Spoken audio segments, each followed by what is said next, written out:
I changed the name of my podcast to The Worship Homestead. What is a worship homestead? Well, let's talk about it.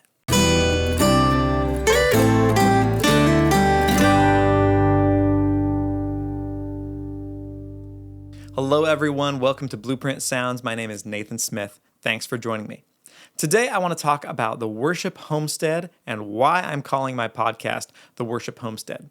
But first, I want to give you something. If you go to my website, Blueprint Sounds, you can get access to 5 new guides that I'm giving away totally free, and I've bundled it in what's called my Worship Booster Pack. It has guides and workshop videos on everything from how to build a better band, live sound, how to arrange your song, and even if you're working in worship songwriting, there's a training on worship songwriting. All of that is in the Worship Booster Pack.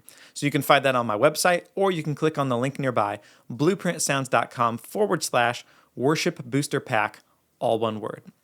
All right, let's talk about the Worship Homestead and what the idea is behind the Worship Homestead. First, I should explain what a regular homestead is. A lot of people probably think, it's overalls and having a piece of straw in your mouth and Instagramming some chicken eggs. But modern homesteading is really about decentralized, local, and non-industrialized agriculture. So you might have a family that has, a backyard where they've started to keep a garden and some chickens. You might have a larger acre plot where somebody is working with cattle. Whatever it is, the whole idea behind that is that people are doing for themselves what kind of used to be the norm before the 1950s. Before the 1950s, it was sort of expected that, if you had some land, you were going to grow a garden, you were going to do your own canning and preserving, you might keep some chickens or a cow, but that you had your own supply of food and it was kept in the larder or in the basement. And if you had a tough time, you had your own supply of food. With the advent of the supermarket, all of the food moved into warehouse stores like Walmart or something else. And that's kind of been the natural way of things. That's been what we expect up until, recently, the last 20 years, it has really taken off. People are starting to rediscover not only is the food that you grow yourself better, but it's more reliable that, we can't rely on supply chains to bring us everything, especially in the era of COVID. Things are a little more fragile than we thought they were. And so you see this huge shift. People are coming back to homesteading in droves. They're really, really interested in being self-sufficient.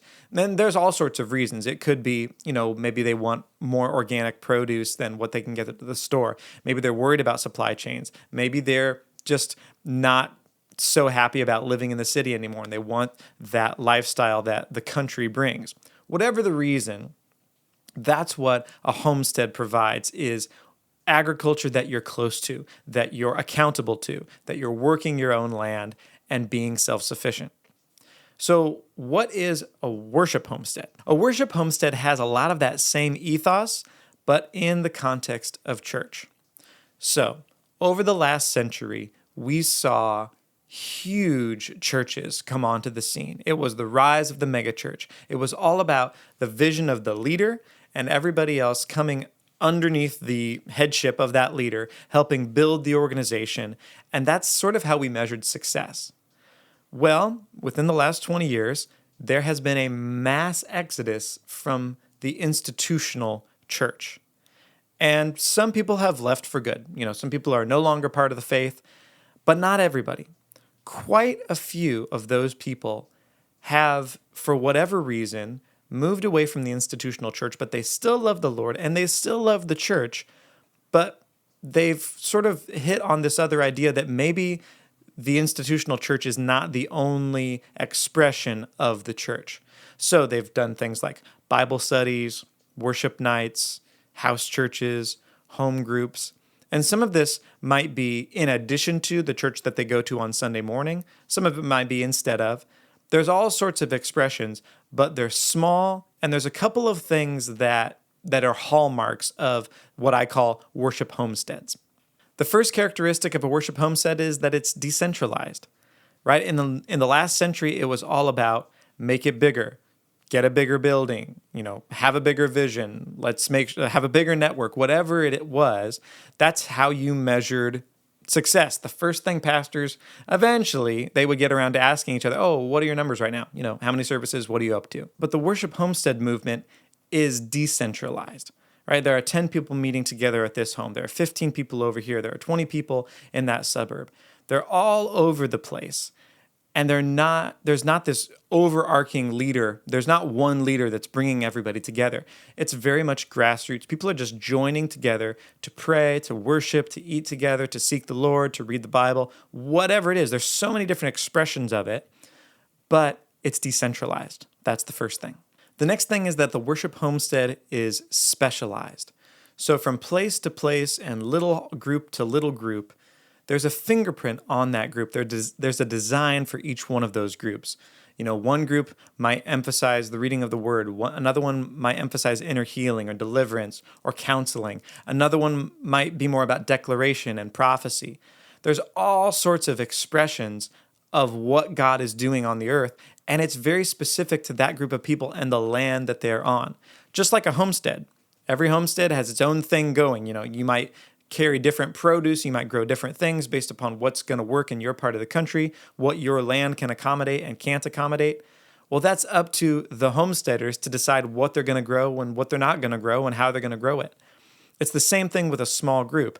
A small group of 10, 20, 25 people has their own fingerprint that God has put on them. Hey, this is what you're going to do from week to week. This is why I have you here, is for this specialized thing.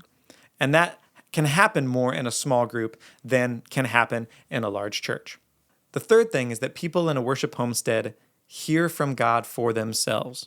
Now, that is not to take anything away from an institutional church, but a lot of people that come to a church on Sunday sort of expect that what they're receiving on Sunday is what's feeding them from week to week. You'll hear that a lot.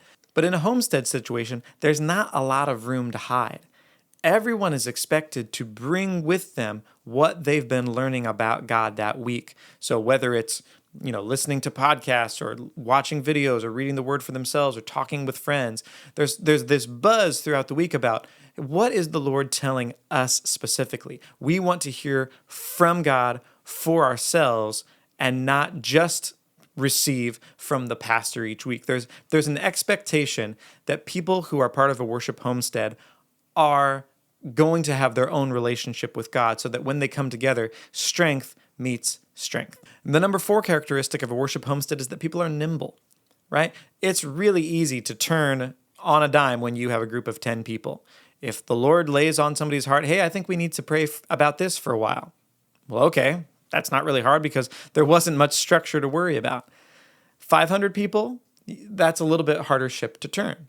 And so nimbleness is the name of the game with the worship homestead. And finally, the worship homestead is self-sufficient. Now, that doesn't mean that everybody in that worship homestead, that home group or Bible study or whatever, has the answers. That's not what I mean. It means that they are dedicated to go finding the answers, right? They're not expecting, hey, I'm going to come to this one place and it's going to fulfill all of my needs. That's not true. But they are relentless about finding out, okay, I have this thing going on that we can pray about. Does anybody have a resource? Okay, maybe it's a book, maybe it's a video, maybe it's something else. But there's a lot of cross-pollination with information, something that you don't necessarily get on a Sunday morning from a brick and mortar church. So why am I changing the name of the podcast to The Worship Homestead? It's because over the last 10 years plus, that has been the story of my life, to be part of a house church. Right? It started off when I was in college as a worship night, and then when we all left college, we decided we didn't want to stop, and we kept that house church going, and it's been going ever since, 10 years plus. But some of the things that I've learned as a result of leading worship for that house church have become really, really important to my life, and I know that there are other people that are in the same boat. For a while, I thought I was isolated. I thought we were the only people doing anything like what we were doing, which of course wasn't true. We just didn't have a big enough perspective. But as the years have gone by, we've started to connect with other groups that are doing the same thing. And you know what? There's a lot of them. There's a lot more than I thought there were at first. And what I've found is that God wants and is blessing this expression of the church, not instead of the institutional church, not instead of brick and mortar churches, but in addition to. It's part of his plan. Where's he going? I have no idea. But I know that his grace is on it because I can see it not only in our own group, but in groups around the country. Well, because I've been a part of a house church and developed some skills in worship that I know can help others, I want to do that. But the first step is to name it. The first step is to validate it by telling people, hey, this thing exists, this thing that you've been doing and that you haven't really had a context for.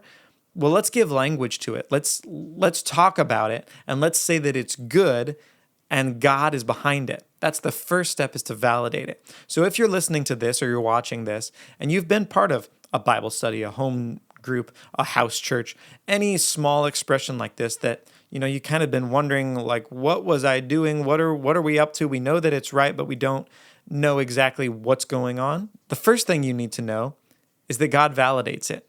God likes it, God's in it, and you're not alone. That's the first step. There'll be much more to come in the weeks that follow, but first, know that you're on the right track. God wants an expression of his church that is decentralized, specialized, hears from God for themselves, is nimble, and is self-sufficient. Hey, I hope that video helps. And again, if you need help with any part of your worship team, go to my website, blueprintsounds.com, or click on the link nearby, blueprintsounds.com/worship booster pack. Until next week, God bless and goodbye.